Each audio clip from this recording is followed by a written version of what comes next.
Brasília é uma das poucas cidades planejadas do Brasil. O projeto da cidade começou com uma cruz feita num pedaço de papel pelo urbanista Lúcio Costa.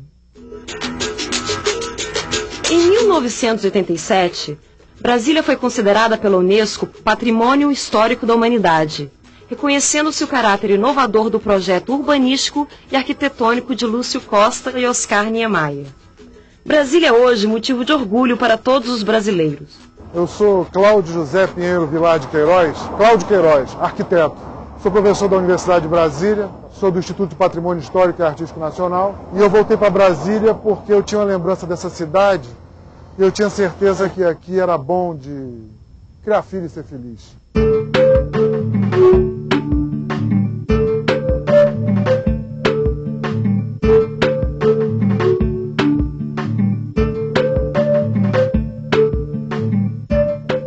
Brasília nasceu da necessidade de se levar a capital do país para o interior. Já no século XVIII, período de predomínio econômico da mineração de ouro, o Marquês de Pombal sugeriu essa possibilidade. O assunto foi retomado pelos Inconfidentes. E no início do século XIX, por José Bonifácio de Andrade e Silva, logo após a independência do Brasil.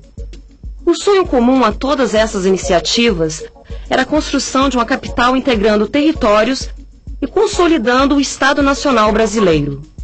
E tinha toda a questão, naquele momento do século XIX, que era a vulnerabilidade da capital, né, no litoral. Porque, enfim, teria que ter determinados fortes para a defesa, porque os ataques naquele momento ocorriam, né, vindo do mar. Em 1883, o padre italiano Dom Bosco sonha que a Terra Prometida se estabeleceria entre os paralelos 15 e 20. É neste local que, quase 80 anos depois, seria construída a nossa capital. Assim, começa a história de Brasília, cidade sonhada e antevista. Interessante que Brasília foi projetada e antes ela foi planejada politicamente, administrativamente, durante muito tempo, por mais de 100 anos. Em 1891, na primeira Constituição Republicana, foi estabelecida a região onde deveria ser instalada a futura capital.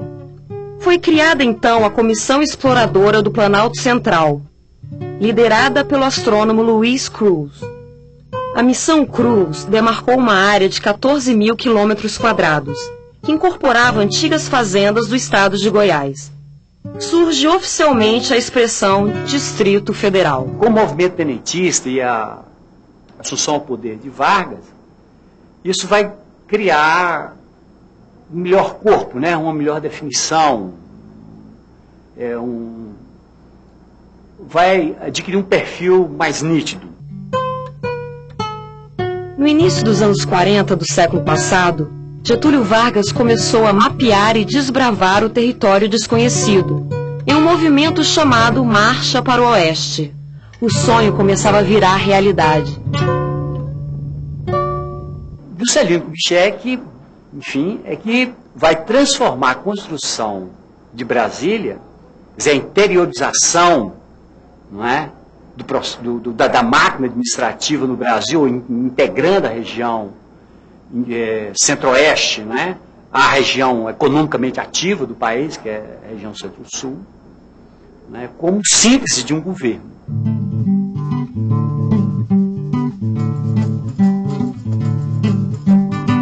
O mérito da concretização de Brasília foi do presidente Juscelino Kubitschek, que assumiu esse compromisso durante sua campanha eleitoral. Se for eleito, construirei a nova capital e farei a mudança da sede do governo. A marca do governo JK foi o desenvolvimentismo econômico. Seu lema principal era fazer o trabalho de 50 anos em 5. O Brasil de JK era o Brasil do otimismo, da prosperidade e da realização. Há, digamos assim, um casamento perfeito entre esse artefato, esse objeto, cidade, e a natureza que a recebeu. Então você tem construções, né, propostas de edificações que tenham essa grandeza em si mesmo, que tenham horizonte. Você tem em todas as dimensões, em todos os ângulos, você tem um horizonte à vista em Brasília.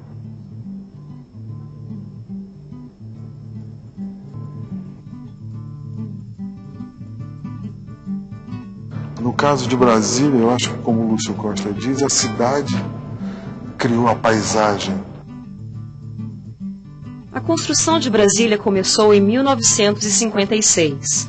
No ano seguinte, o urbanista Lúcio Costa ganhou um concurso público nacional de projetos para a cidade e chamou o arquiteto Oscar Niemeyer para executar o trabalho. A eles juntaram-se o engenheiro Israel Pinheiro e o paisagista Burle Marx. Durante a construção da cidade, foram chegando milhares de trabalhadores de várias regiões do país, atraídos pela proposta de uma vida melhor. Os pioneiros que construíram a capital definitiva do Brasil ficaram conhecidos como candangos, e desde então, quem nasce em Brasília é brasiliense ou candango. Inicialmente, como o Dr. Lúcio Costa diz, o gesto primário, a demarcação revolucionária do bandeirante de marcar o lugar e dele tomar posse. O próprio sinal da cruz, ele diz. E aqui ele estabelece, então, em detalhe, a Praça dos Três Poderes, a esplanada, as duas asas, inicialmente chamada alas, ala norte e ala sul, ficou asa, porque a analogia com o avião é imediata, né? E a parte posterior, a oeste, da administração regional. Essa é uma cópia do plano piloto de Brasília, isto é, uma cópia do desenho original do plano piloto de Brasília. E esse desenho a gente vê com clareza, como nós dizemos os arquitetos, o partido original. E a gente percebe nesse partido original a decisão dos dois eixos que se cruzam, a Praça dos Três Poderes, a esplanada dos ministérios, portanto as superquadras, continua o eixo monumental. Essa parte aqui caracteriza a escala gregária, essa daqui caracteriza a monumental, fundamentalmente essa. E essa daqui é a residencial.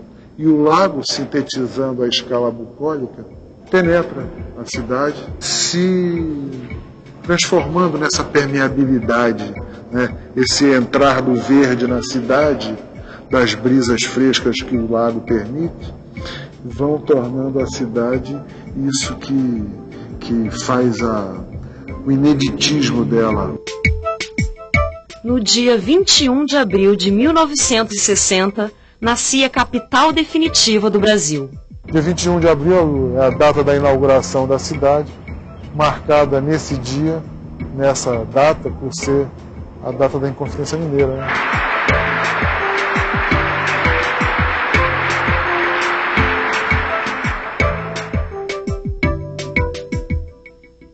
Nos primeiros anos, Brasília foi ocupada por brasileiros de todas as partes do país. Muitos deles eram funcionários públicos que vinham da antiga capital, o Rio de Janeiro. Aos poucos, a estrutura burocrática da administração federal se deslocou para a nova capital. E a cidade já era cosmopolita desde os primeiros momentos. Interessante que as pessoas se encontravam aqui vindo de todos os lugares, inclusive como aqui se encontram as representações internacionais, as embaixadas e tudo. A cidade já tinha uma característica com a sua parte apenas concluída, mas assim mesmo a cidade já tinha um ar cosmopolita. Talvez ela já não fosse provinciana até na preexistência natural que antecedeu a construção da própria cidade. Se você insiste em classificar... Neste momento, no início da década de 60, o Brasil vivia uma efervescência cultural com o surgimento da bossa nova, do cinema novo e os CPCs, Centros Populares de Cultura, criados pela União Nacional dos Estudantes. Foi um período de intensa participação popular, marcado pelos movimentos estudantis e de trabalhadores do campo e da cidade. Os 4 primeiros anos de Brasília testemunharam uma sucessão de crises e episódios políticos marcantes da vida nacional. Jânio Quadros sucedeu o presidente Juscelino Kubitschek e renunciou, em episódio até hoje cercado de mistério. O vice João Goulart assumiu sob forte resistência das Forças Armadas, iniciou as reformas de base e foi deposto pelo golpe militar de 1964. Assim sendo, declaro vaga a presidência da República. Durante o governo militar, durante esse período, a cidade foi praticamente preservada tal como ela tinha sido prevista, além de discussões do gênero do aeroporto, como foi no caso mais tarde do Memorial Juscelino Kubitschek. No mais, a cidade foi talvez útil aos militares no sentido que permitiu uma organização que a cidade permite a qualquer governo, a qualquer administração. A cidade foi feita com essa intenção de tornar a gestão pública nacional a mais ágil possível para o país. A nova capital nasceu em pleno regime democrático e iria se tornar o centro do poder autoritário. Em 1964, assume Castelo Branco, primeiro de uma série de generais que passariam pela presidência durante os 20 anos de ditadura militar.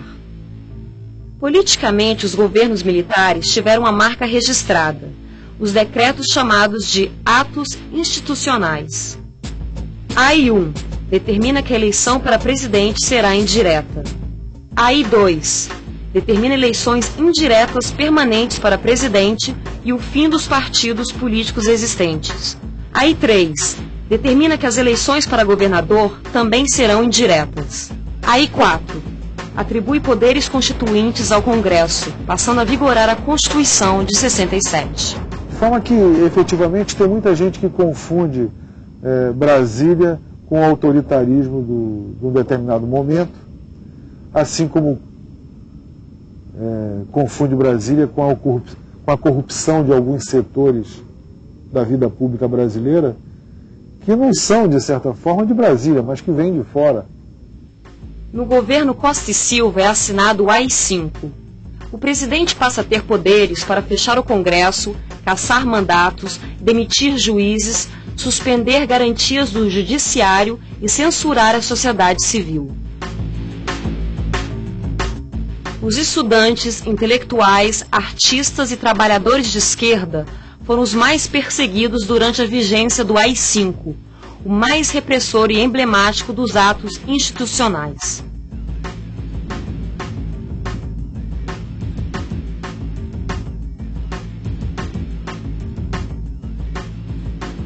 Essa capa é a capa do Correio Brasiliense, sexta-feira, 30 de agosto de 1968.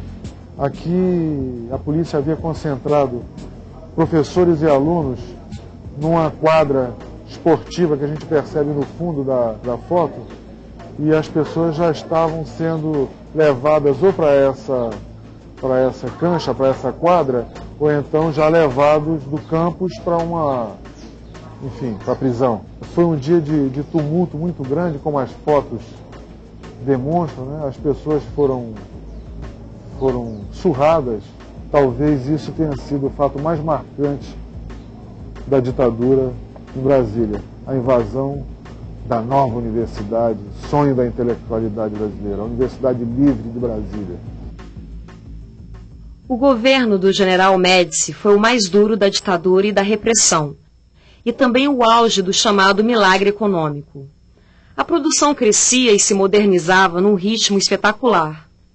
A entrada do capital estrangeiro no país criou as condições para o desenvolvimento urbano das cidades, a ocupação da Amazônia e a realização de obras gigantescas, como a Transamazônica e a Ponte Rio-Niterói. Quase tudo parecia dizer que a prosperidade seria eterna. Mas, simultaneamente, as cidades cresciam de modo desordenado, a vida no campo desvalorizava-se e a dívida externa aumentava.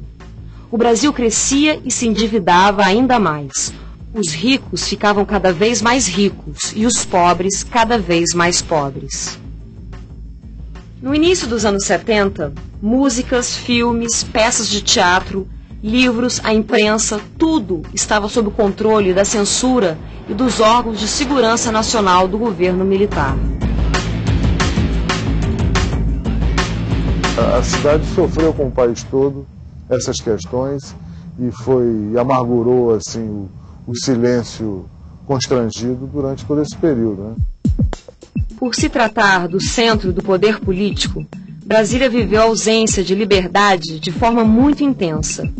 Durante o período mais crítico da ditadura militar, a capital brasileira se desenvolveu e construiu sua identidade em silêncio. As cidades satélites cresceram em ritmo acelerado, a exemplo das periferias de outras capitais do país. Bem, as cidades satélites, algumas tornaram-se autônomas, né? O caso de Taguatinga, o caso de Sobradinho, mas que tem vínculos ainda com o plano piloto. O plano piloto, querendo ou não, é o polo, né? O polo que irradia, etc, etc. Mas presumo eu que essas cidades vão gradativamente, umas mais rapidamente, outras menos rapidamente, se afastando do plano piloto, tornando-se também polo.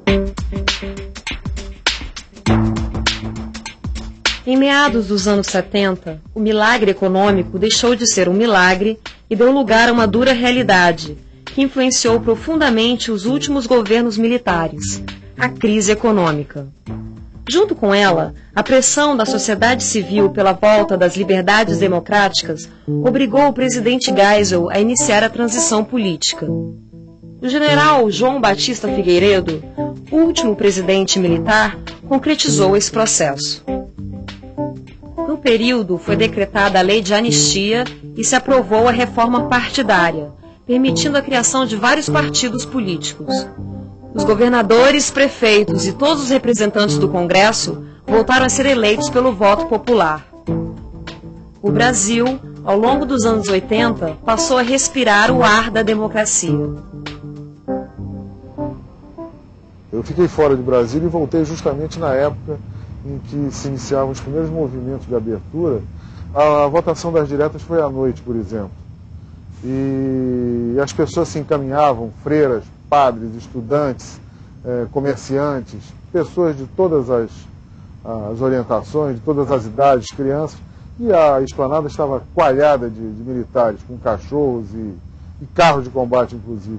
No entanto, isso se passou e se percebia com uma certa pressão orgulhosa da população que tentava demonstrar que estava disposta a suportar, vamos dizer, a noite, a vigília e torcer para que as diretas acontecessem naquele momento. Na Constituição de 1988, a população de Brasília conquistou o direito de eleger o governador, deputados e sua Assembleia Distrital. Esse período de abertura, o início da abertura, as diretas já, assim como mais adiante, bem diferente, o impeachment do Collor, foram períodos que mostraram que a cidade tinha espaço e condição de servir de cenário para essas disputas civis, cidadãs, de forma exemplar. Por exemplo, no impeachment, quando a gente percebeu a praça sobre o Congresso, que é a própria cobertura do Congresso, e mais o Senado sendo assim ocupado pelo povo que subiu em cima da cúpula do Congresso com bandeiras. Há muitas fotografias bonitas daquela época, sabe?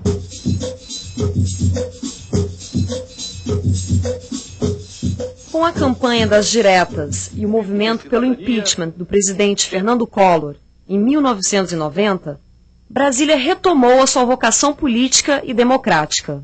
A capital reencontrou sua história.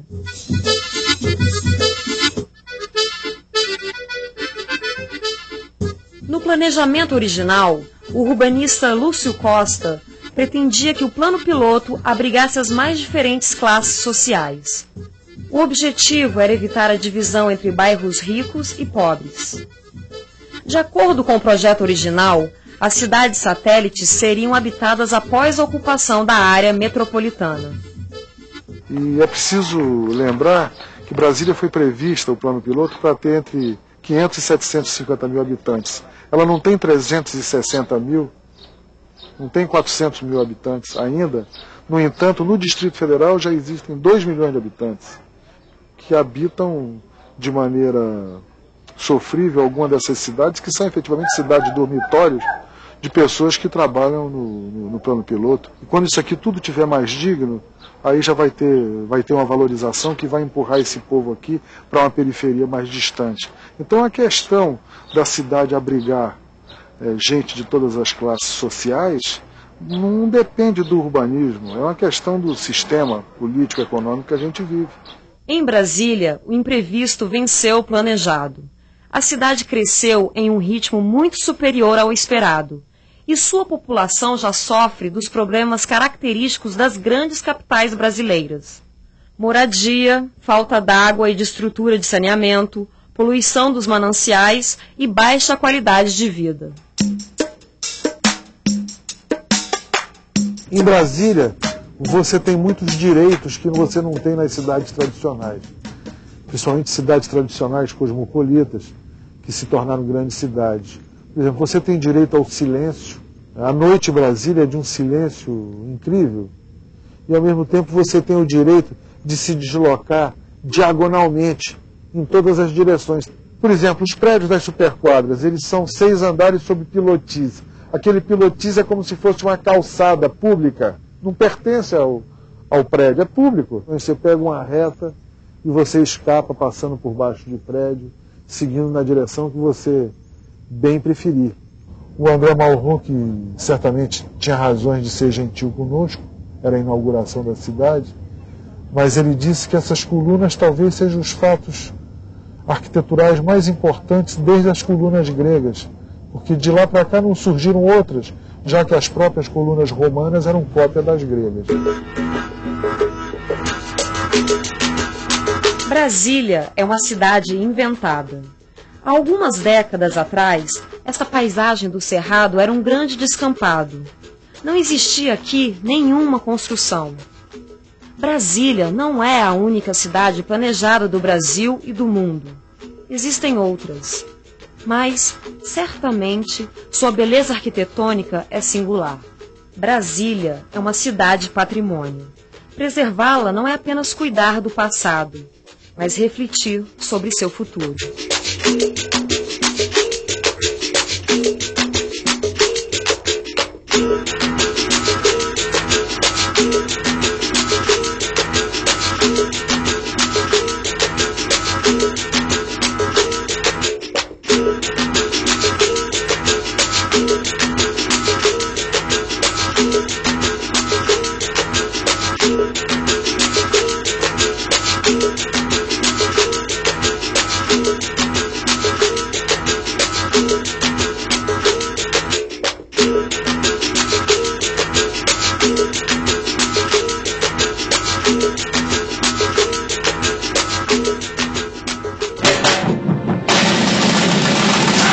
Brasil, um país de todos.